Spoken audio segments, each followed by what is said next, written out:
He had the world at his feet, but he forgot to check the clock. At 20, he was a king. At 25, a pharaoh.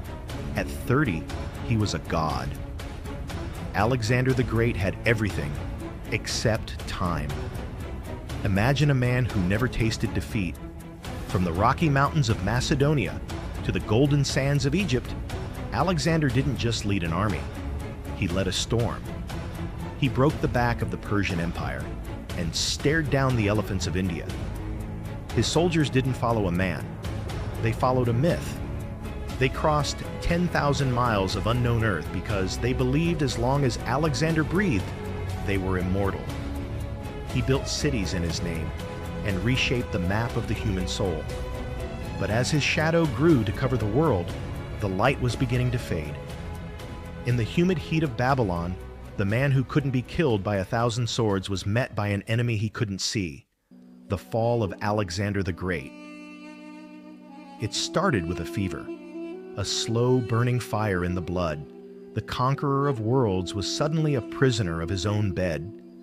As he lay dying at the age of 32, his generals gathered like vultures, whispering the question that would tear history apart. To whom do you leave your kingdom?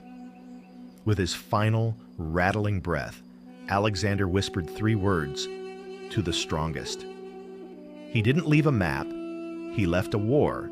He died before his empire could even learn his laws, leaving behind a legacy of blood and broken crowns.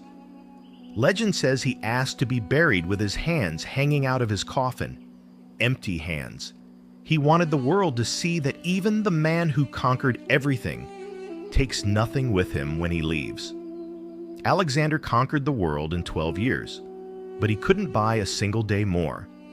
He was a shooting star that burned so bright it blinded history.